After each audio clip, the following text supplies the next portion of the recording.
Hebreos capítulo 2 y fíjense lo que dice el versículo 1. Solamente vamos a leer ese verso. El versículo 1 dice: por tanto es necesario que con más diligencia atendamos a las cosas que hemos oído, no sea que nos deslicemos.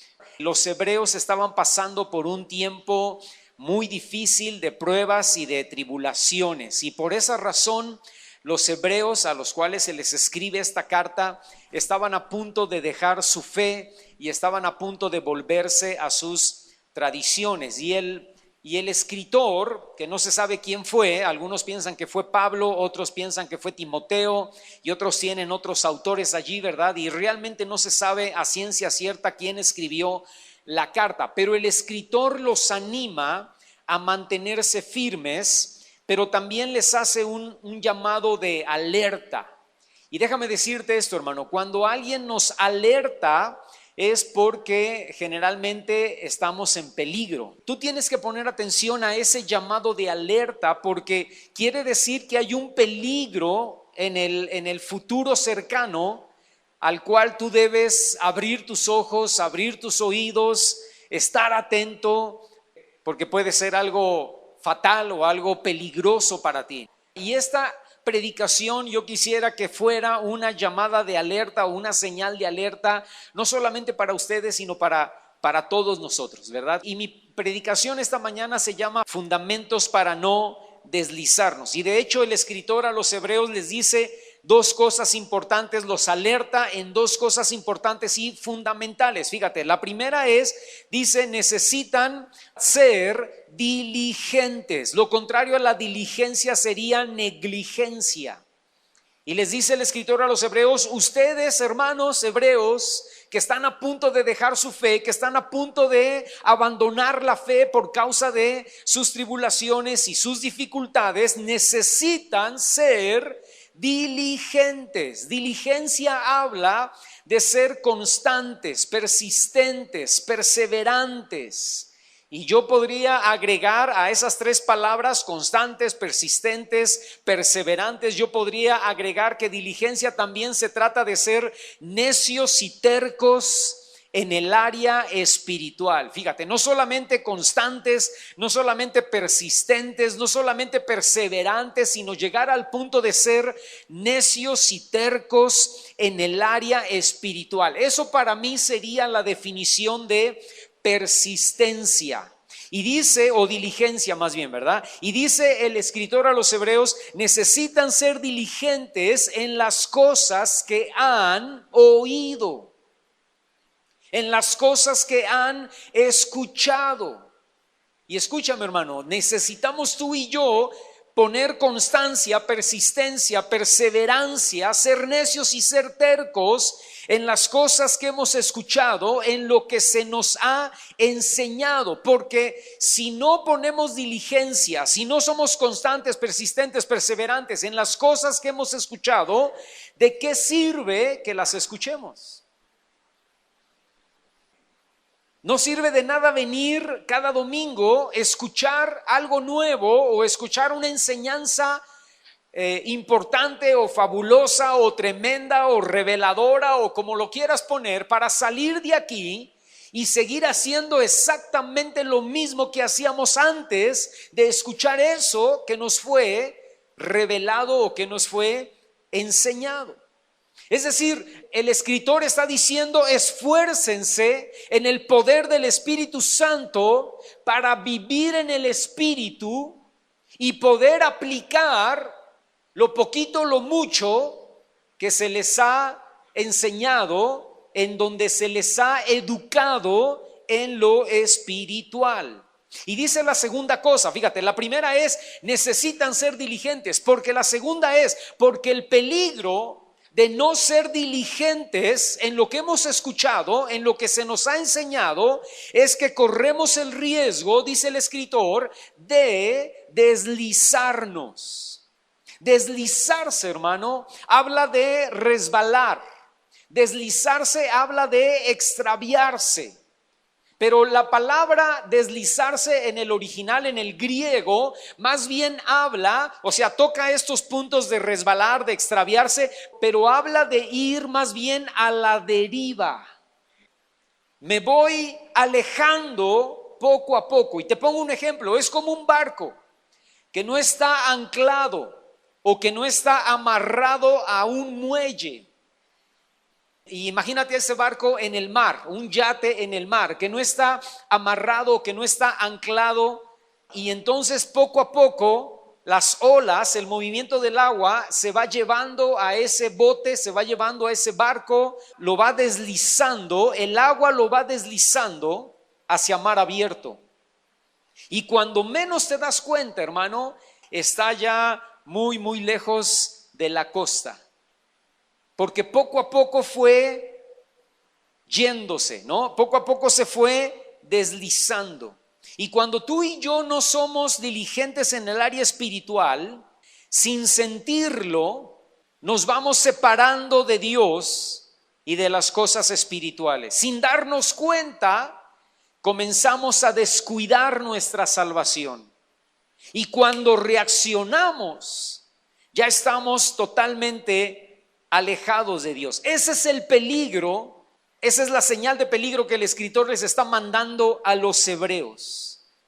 Sean diligentes en lo que han aprendido, sean diligentes en lo que han escuchado, pongan manos a la obra en lo que se les ha dicho, porque corren el riesgo de que si no lo hacen, si son negligentes, se pueden deslizar, se pueden alejar poco a poco sin darse cuenta del camino del Señor, de las cosas de Dios, del área espiritual.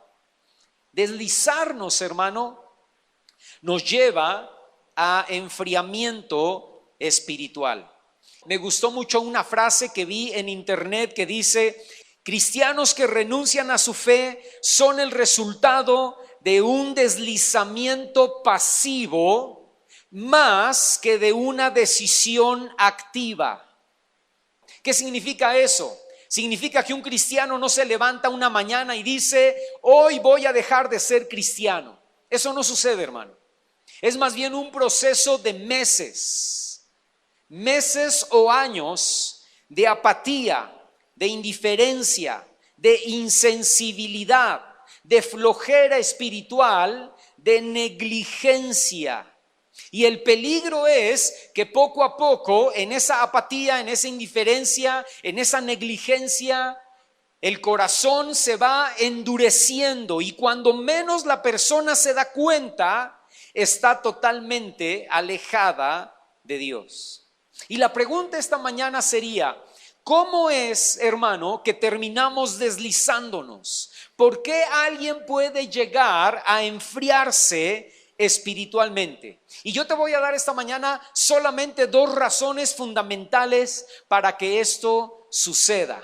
Dos razones fundamentales por las cuales nos enfriamos, nos deslizamos y terminamos alejándonos de Dios y terminamos abandonando las cosas espirituales y enfriándonos en nuestra vida espiritual. Dos fundamentos importantes. Número uno, ser negligentes en las 5 disciplinas espirituales. Y ustedes ya conocen, porque yo se las he hablado muchísimo aquí, ustedes ya conocen las 5 disciplinas espirituales: orar, ayunar, leer la Biblia, adorar y alabar, ¿verdad? Esas son las 5 disciplinas espirituales.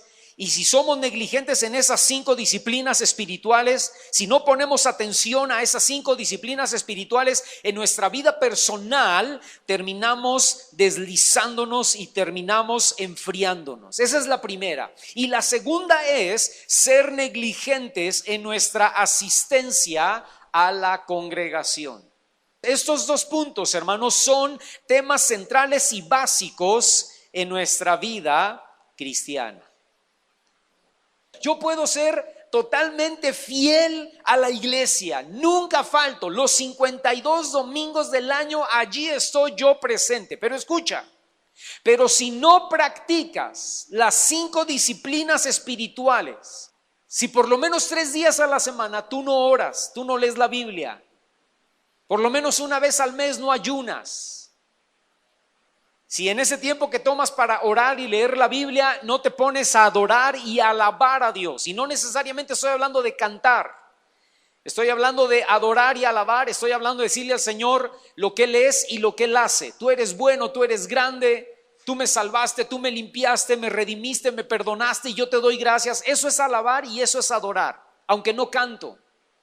Si tú eres fiel los 50 y ¿cuántos quedamos? 52 domingos al año, ¿verdad? Pero no eres fiel, no eres diligente en orar, en leer la Biblia, en ayunar, en adorar y en alabar, entonces nos volvemos religiosos. Y un hombre religioso generalmente también se vuelve un hombre legalista. Y una persona religiosa y legalista finalmente termina dejando la iglesia. Si tú alguna vez has llegado a conocer gente religiosa y legalista, cristiana, tarde que temprano esa gente termina abandonando la iglesia también. ¿Por qué? Porque nunca tuvieron una vida personal de intimidad y de relación con Dios.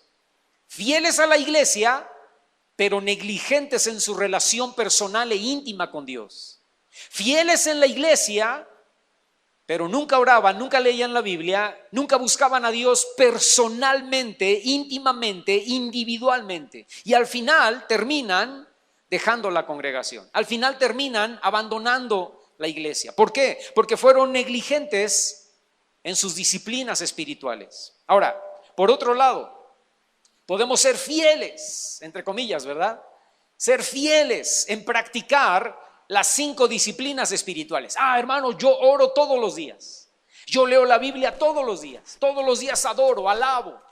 Pero si descuidamos la asistencia a la iglesia, terminamos enfriándonos. Y yo les he puesto el ejemplo del madero que está en el fuego junto con otros maderos y están ardiendo, todos los maderos, ¿no? Y ubica tu vida como si tú fueras uno de esos maderos, ¿no? Y estamos ahí ardiendo, pero si tú tomas ese madero y lo sacas del fuego, lo sacas de la fogata y lo pones aparte, ese madero va a seguir prendiendo por un tiempo, va a quedarse prendido por un tiempo, pero poco a poco, al final de cuentas, se va a terminar apagando.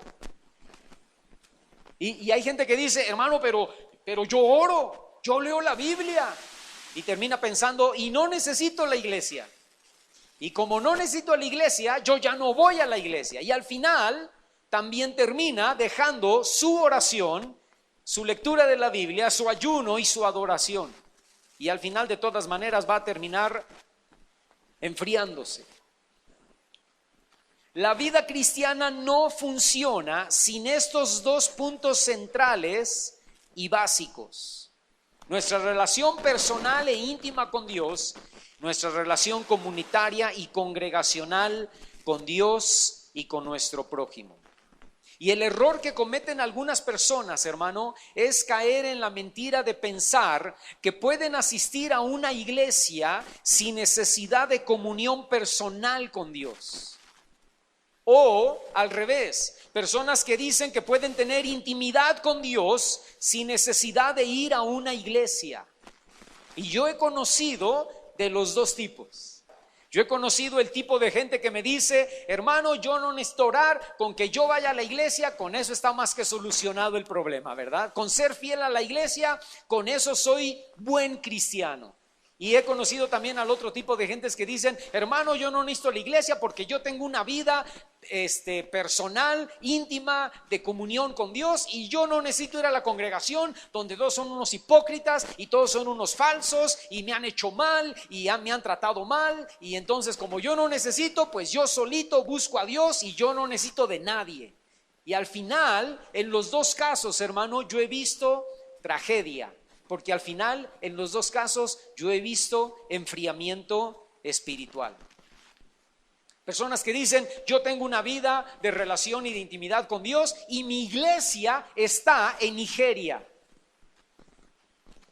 No tengo una iglesia aquí en Morelia. Yo vivo en Morelia, soy moreliano, pero todas las iglesias de Morelia no le llegan a los talones a mi iglesia en Nigeria. Y yo pertenezco a una iglesia de Nigeria. Ay, ¿vas a Nigeria todos los domingos? No, la veo por YouTube. Ahí en Nigeria, en YouTube, está mi pastor, o mi iglesia está en Colombia, o mi iglesia está en Argentina, o mi iglesia está en Estados Unidos, ¿no? Y la veo por YouTube. Ay, el pastor nigeriano, colombiano, argentino, americano, ¿te conoce? No, ni sabe que existo, ¿verdad? Pero esa es mi iglesia. No se trata de ver YouTube. Se trata de tener comunión unos con otros. Se trata de vivir dentro del cuerpo de Cristo. Se trata de estar dentro de una comunidad cristiana y que esa comunidad cristiana te elige y que tú eliges a esa comunidad cristiana, porque o sea, tampoco tú eres perita en dulce, ¿verdad? Que nos lijemos unos a otros, que nos raspemos unos a otros. Ay, hermano, ¿pero por qué? No me preguntes a mí, pregúntaselo a Dios. Él lo planeó de esa manera. La idea puede chocarnos, pero Dios diseñó la vida cristiana de esa manera, hermano. Pero hermano, Dios mora en mi vida, Dios está en mi corazón y yo puedo tener relación con Él sin necesidad de los demás.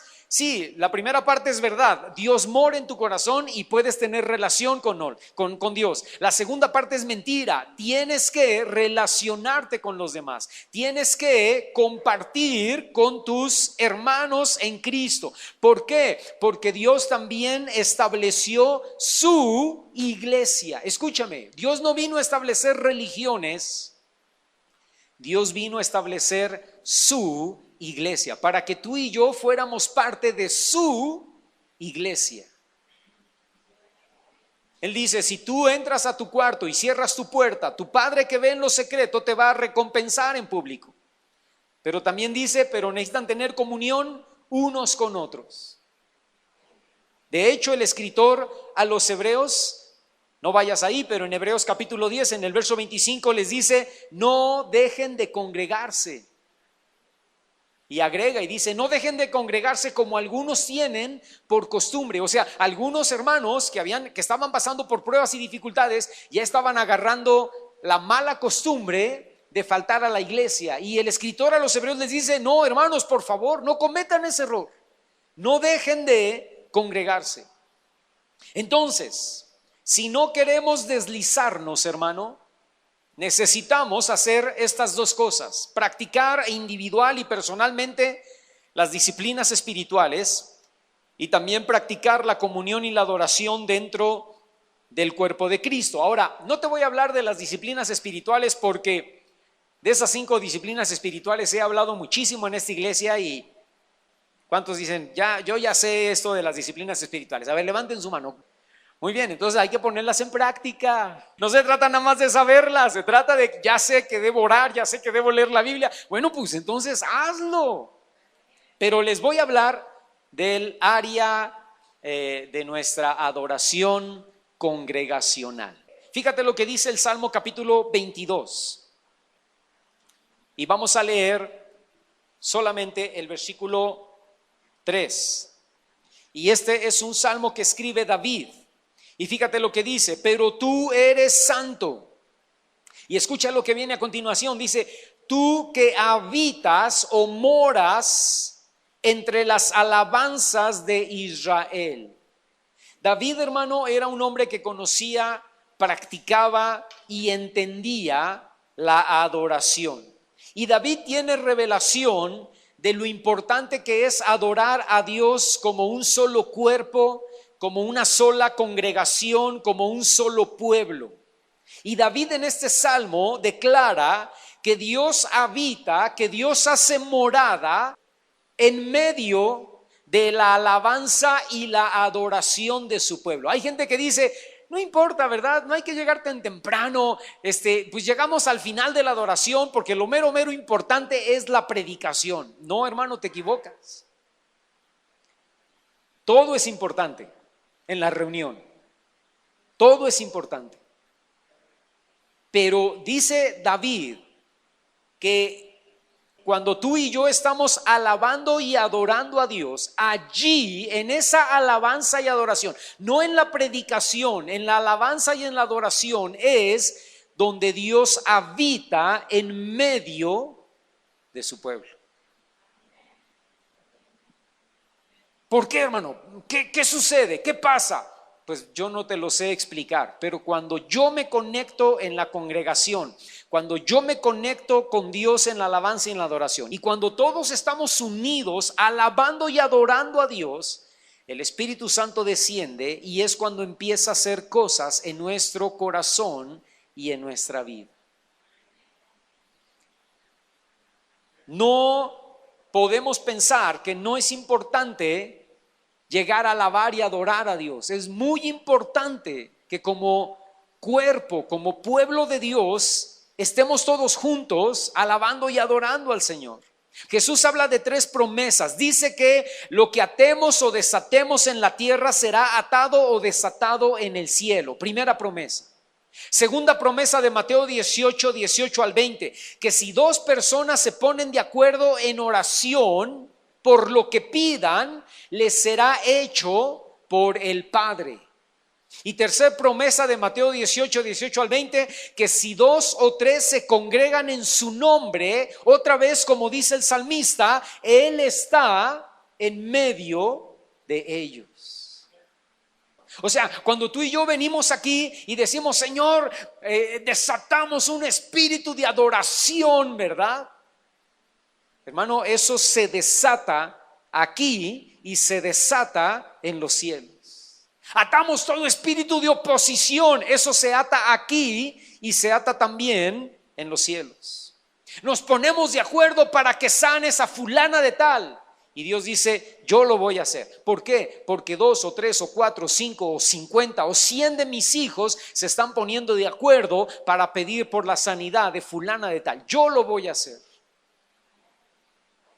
Y a esos que están allí, dice Dios, a esos que están allí reunidos en mi nombre, no importa si son 5, 10, 20, 50, 100, 1000, no importa cuántos sean, yo voy a estar allí en medio de ellos. Yo me manifiesto, mi presencia desciende para estar en medio de mis hijos. Por eso el salmista escribe y dice, tú habitas entre las alabanzas de tu pueblo. Al congregarnos para orar, para adorar, para alabar, para interceder unos por otros, hermano, Dios hace morada en ese lugar y se revela a nosotros a través de la presencia del Espíritu Santo. Por eso David escribe, fíjate, ve conmigo, Salmo capítulo 122, el versículo 1. Dice, yo me alegré con los que me decían, a la casa de Jehová iremos. ¿Por qué? Porque David tenía verdadero gozo, hermano, porque entendía que Dios se manifestaba en medio de su pueblo. Y dice, por eso me alegro que haya una reunión en la casa de Jehová. Por eso me alegro que la gente diga, ven, vamos a la casa de Jehová. Porque yo sé que allí Dios se va a manifestar. Y yo me alegro con eso. No es de que hay reunión, ay, qué cansado, otra vez domingo y tenemos que ir a la iglesia. No. David decía, bien, si ya lo estaba esperando, desde el jueves se me quemaban las habas porque fuera domingo, ¿no? ¿Cómo eras tú cuando te convertiste al principio, hermano?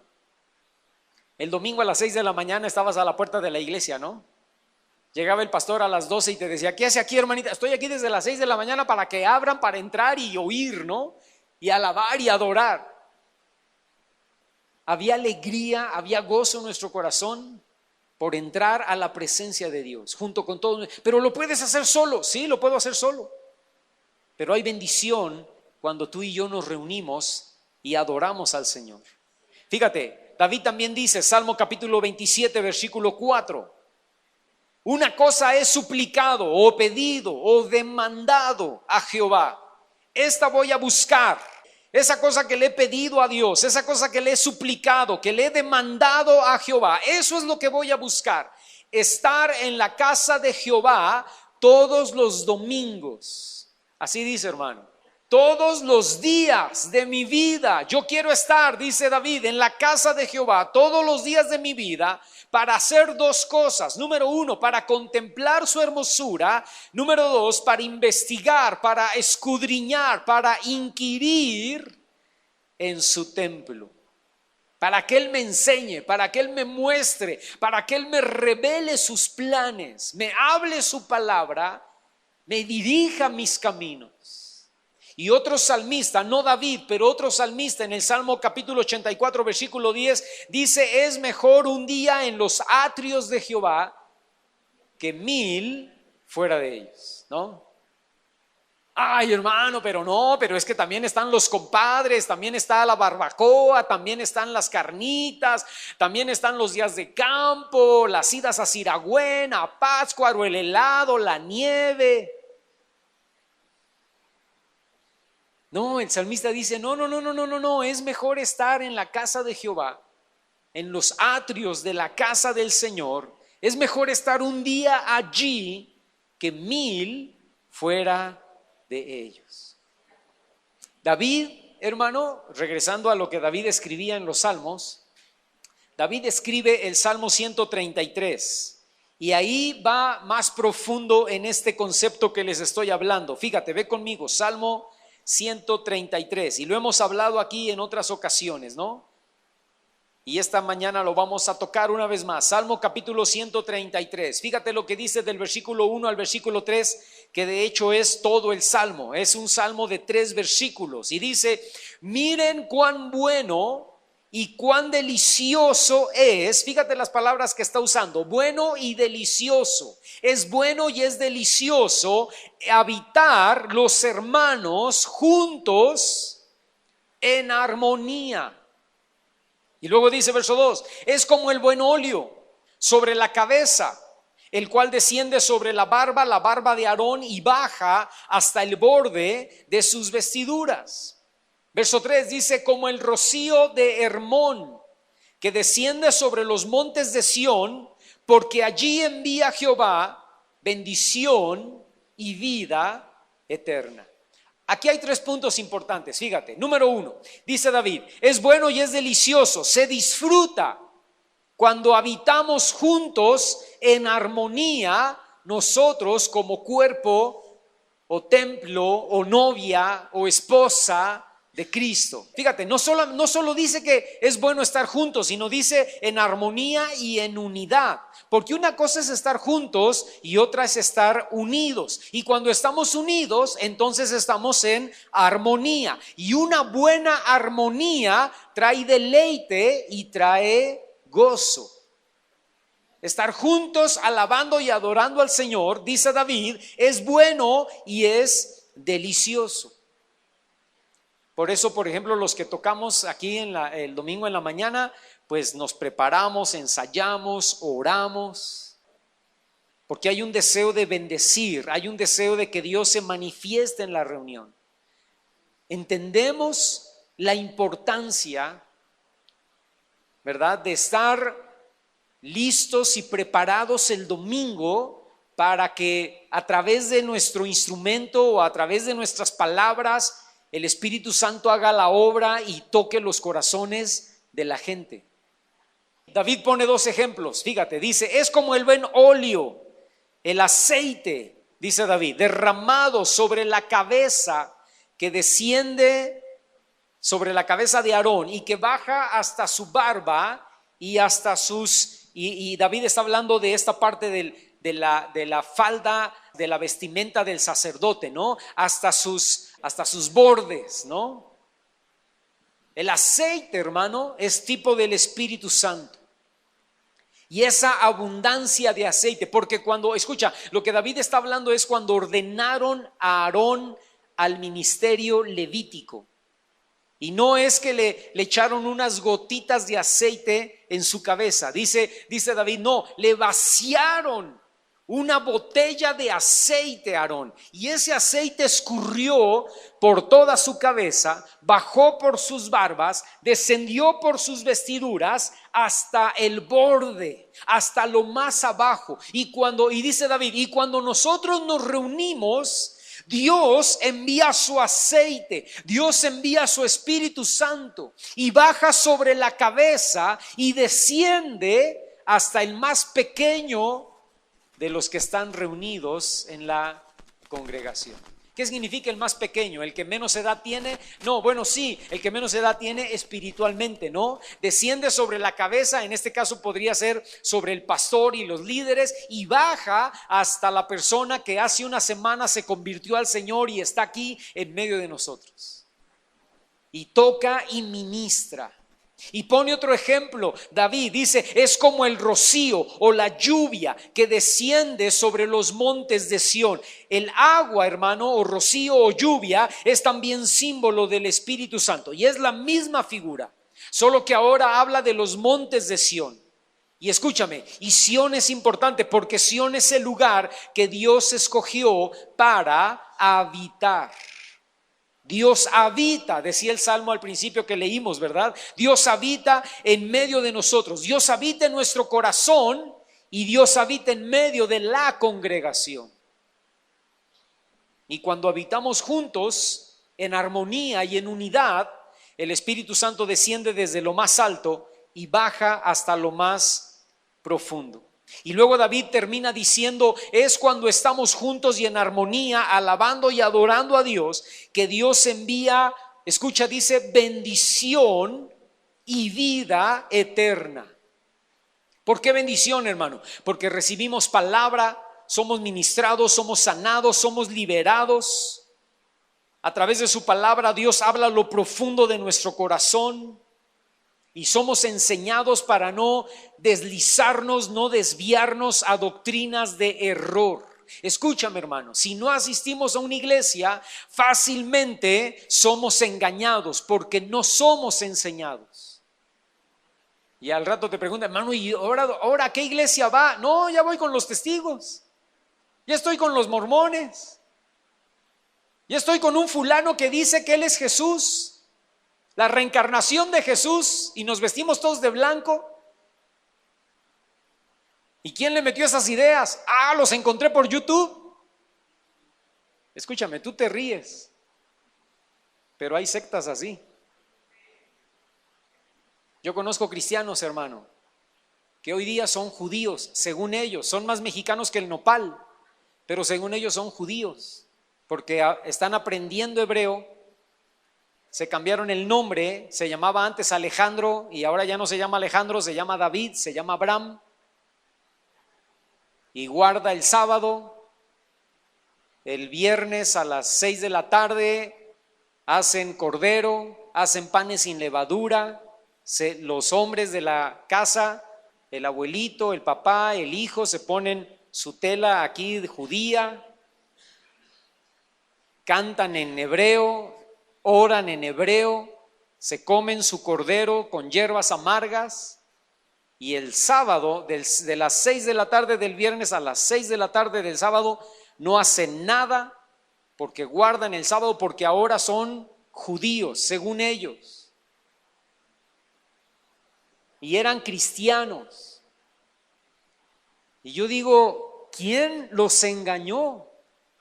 ¿Cómo pudieron caer en esa doctrina de error? Porque han hecho a un lado la sangre de Cristo, han hecho a un lado la salvación por gracia y se han vuelto a una vida legalista de obras para ser salvos.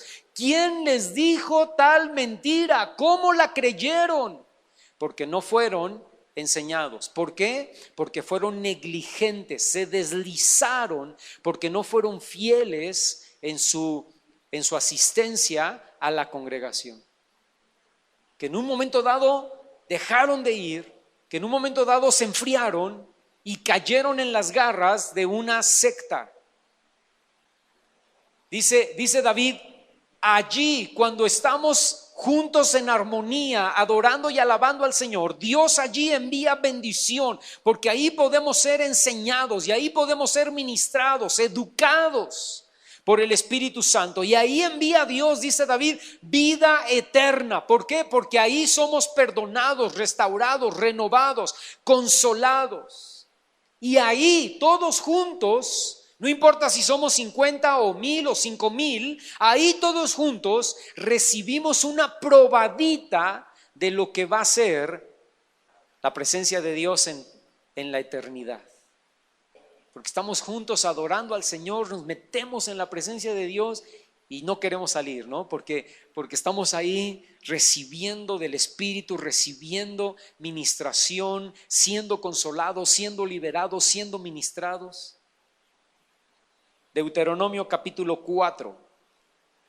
Deuteronomio es un libro que Moisés escribió como un resumen para el pueblo de Israel, para la generación de los hijos que habían salido de Egipto. Deuteronomio es un resumen que Moisés hace para esos niños que salieron de Egipto, que sus padres murieron en el desierto por ser rebeldes, por deslizarse, por no creerle a Dios. Y Moisés escribe y dice, por tanto, dice el verso 9, Deuteronomio 4:9, dice, por tanto, guárdate y guarda tu alma con diligencia. ¿Para qué? Para que no te olvides. Otra palabra ahí podría ser para que no te deslices de las cosas que tus ojos han visto, ni se aparten de tu corazón todos los días de tu vida. Antes bien, las enseñes a tus hijos y a los hijos de tus hijos. O sea, antes bien las enseñes a tus hijos y también las puedas enseñar a tus nietos. Pero para llegar al punto de poder enseñar cosas buenas y de bendición a tus hijos y a tus nietos, tú necesitas guardar tu alma con diligencia para no olvidarte, para no deslizarte, para que tu corazón no se aparte de Dios. No ser negligentes, sino trabajar y ser fieles para observar estos dos temas centrales y básicos de nuestra vida cristiana: nuestra relación personal e íntima con Dios, nuestra comunión y unidad congregacional. Si tú y yo somos fieles en estas dos áreas, te puedo asegurar que nunca vamos a terminar deslizándonos. Y si no nos deslizamos, entonces tú y yo vamos a poder impactar y ser ejemplo en la vida de nuestros hijos y en la vida de nuestros nietos. Mucha gente que viene conmigo y me dice, hermano, es que yo no entiendo por qué mis hijos se alejaron de Dios. Yo los llevaba a la iglesia desde bebés y ahora están totalmente alejados de Dios. Porque estoy seguro que hubo un tiempo entre que los llevabas a la iglesia y que se hicieron adultos. Hubo un tiempo que tú faltaste a la congregación. Hubo un tiempo que tú no fuiste fiel a la iglesia.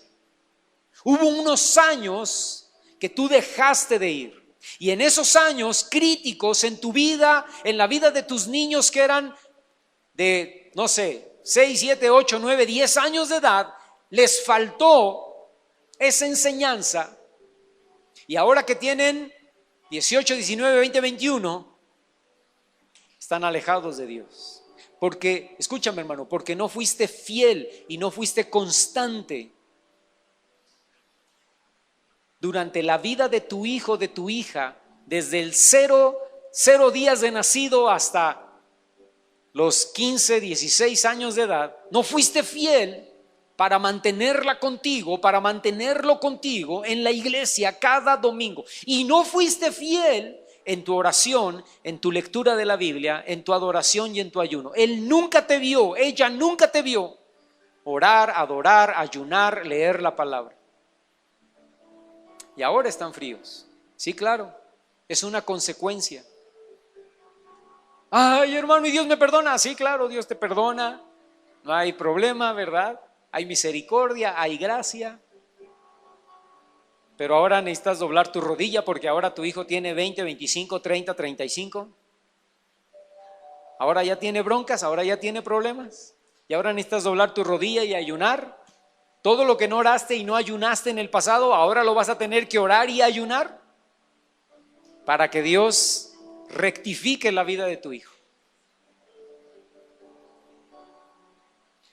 Y el hermano Juan Gabriel dice, pero qué necesidad ¿Para qué tanto problema, verdad? Si pudimos haber sido fieles. Escúchame, si tú tienes hijos pequeños, hijos que todavía no entran a la adolescencia, hermano, yo te recomiendo altamente, sé fiel en tu asistencia a la iglesia, sé fiel en tu vida de intimidad personal con Dios. Y tú vas a ver la mano de Dios obrar en la vida de tus hijos. Tú dices, hermano, pues ya para qué, ¿verdad? Mis hijos ya tienen 20, 30 años de edad. Bueno, entonces ahora sé fiel, sé fiel en la iglesia y sé fiel en tu vida personal de intimidad con Dios. Y Dios puede hacer un milagro en la vida de tus hijos que ya son adultos, que ya son grandes. Es una llamada de alerta, es una llamada de atención. Porque mira, como puedes ver, yo veo mucha falta de asistencia en la iglesia. Unos faltan un domingo, otros faltan otro domingo. Y alguien puede pensar y alguien puede decir, ay hermano, es que usted nos quiere ver a todos aquí los domingos. No, es que yo no los quiero ver. Otros más mal pensados a lo mejor piensan, porque pues, quiere los diezmos, quiere las ofrendas, ¿verdad? Y entre más gente haya, pues más diezmos, más ofrendas. No, escúchame, no se trata de eso. No se trata ni de dinero, ni de ver esto lleno. No se trata de eso. Se trata de que si no somos persistentes en nuestra vida espiritual para asistir fielmente y para tener una vida de comunión y de intimidad fielmente nosotros con Dios, hermano, después decía el hermano Gustavo, que acaba de morir este año, ¿verdad? Él decía, cada quien escoge sus lágrimas antes de llorarlas. Se trata de que después vas a llorar y yo no quiero verte llorar. Yo no quiero verte tener problemas. Te estoy mandando una señal de alerta. Cuidado, abre los ojos. Porque si tú no eres fiel en la iglesia y si tú no eres fiel en tu comunión e intimidad con Dios personal, vas a afectar tu vida, vas a afectar tu familia, vas a afectar tu matrimonio, vas a afectar a tus hijos. No hay necesidad de eso. Vamos a buscar a Dios como un cuerpo y vamos a buscar a Dios en lo íntimo y en lo personal y que Dios haga la obra en nuestras vidas. Vamos a sincerarnos con Dios esta mañana y yo quiero que pienses y digas, ¿por qué falto a la iglesia? Pudiera ser que a veces sí tengo razones de peso, razones verdaderamente fuertes que Dios conoce, que Dios sabe pero la mayor parte del tiempo, ¿por qué falto a la iglesia? ¿Por qué no soy fiel? ¿Por qué no asisto regular? ¿Qué es lo que me distrae? ¿Qué es lo que me roba el tiempo para no ir? ¿Qué es lo que pienso o siento para no ir? ¿Por qué no voy? Ahora, o piensa en otra cosa, ¿por qué no soy fiel para orar? ¿Por qué no soy fiel para leer la palabra? ¿Por qué no soy fiel para tener una vida de intimidad y de relación personal en la presencia de Dios? ¿Qué es lo que me distrae? ¿Qué es lo que me roba el tiempo?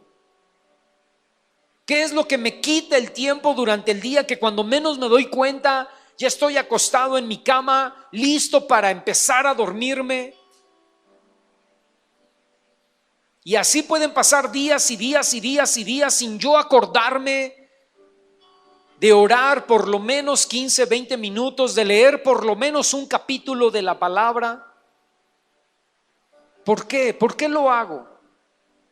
Yo quiero que pienses esta mañana, hermano, antes de orar, yo quiero que medites en tu vida y digas, ¿por qué no he sido fiel o en mi asistencia a la congregación o en mi vida personal de intimidad con Dios? Ahora, o la otra pregunta sería, ¿estoy contento con mi fidelidad personal de intimidad con Dios? ¿Estoy contento con mi vida de asistencia en la iglesia? Las veces que asisto a la iglesia, ¿estoy contento con eso? ¿Estoy satisfecho con eso? Y si la respuesta es no, pregúntate ¿por qué? ¿Por qué no soy fiel? ¿Por qué no soy más fiel? ¿Por qué no le echo más ganas en mi vida de intimidad con Dios y en mi vida congregacional? Pregúntate. Ahora, y después de preguntarte, respóndete, porque tú sabes la respuesta. Tú sabes qué es lo que te roba el tiempo, tú sabes qué es lo que te distrae. Tú sabes qué es lo que no te deja o lo que tú toleras para no venir a la congregación o para no tener tiempos de intimidad y comunión con Dios personales. Tal vez tenemos equivocadas nuestras prioridades, hermano. Y tal vez nuestras prioridades son todo menos Dios. Nuestras prioridades son todo menos la congregación, menos las cosas espirituales. Y necesitamos arrepentirnos esta mañana. Y necesitamos pedirle perdón a Dios. Habla con el Señor esta mañana y dile: Padre, yo te pido perdón. Porque canto que para ti es toda la gloria, que mi vida es tuya, que quiero vivir para ti. Pero en la vida real, Señor, sinceramente eso no lo hago. Y yo te pido perdón. Porque tal vez ahorita me estoy dando cuenta que tú no eres lo número uno, que tal vez lo número uno es, pues no sé, Señor, la tele, el internet, el YouTube, el Facebook, el WhatsApp, la plática con los amigos, las reuniones familiares. No lo sé. Perdóname, Señor, porque hay cosas que estorban en mi vida íntima, en mi vida personal, para tener comunión y relación contigo. Perdóname, Señor, porque hay cosas que estorban para ser fiel a la iglesia, Dios. Perdónanos, Señor, porque tenemos 6 días para hacer todo y 2 horas el domingo en la mañana para buscarte a ti, y ni en eso soy fiel, Dios. Perdóname, perdóname. Padre, ayúdanos esta mañana, Señor, a tener fidelidad. No queremos deslizarnos, no queremos irnos alejando poco a poco de tu presencia y de tu corazón, Señor. Y terminar en un punto en donde cuando nos demos cuenta ya estemos totalmente alejados de ti. No queremos deslizarnos, Señor.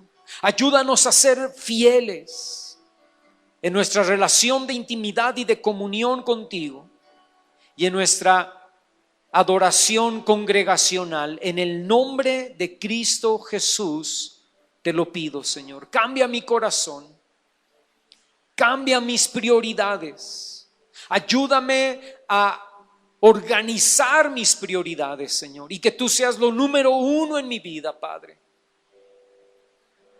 Y que yo pueda ser ejemplo, que yo pueda ser testimonio, que yo pueda enseñar a mis hijos, independientemente de la edad que tengan, Señor, que yo pueda ser testimonio para enseñarles a ellos a amarte a ti, adorarte a ti, consagrarnos a ti, rendirnos a ti. En el nombre de Cristo Jesús te lo pedimos en esta mañana, Señor. Amén.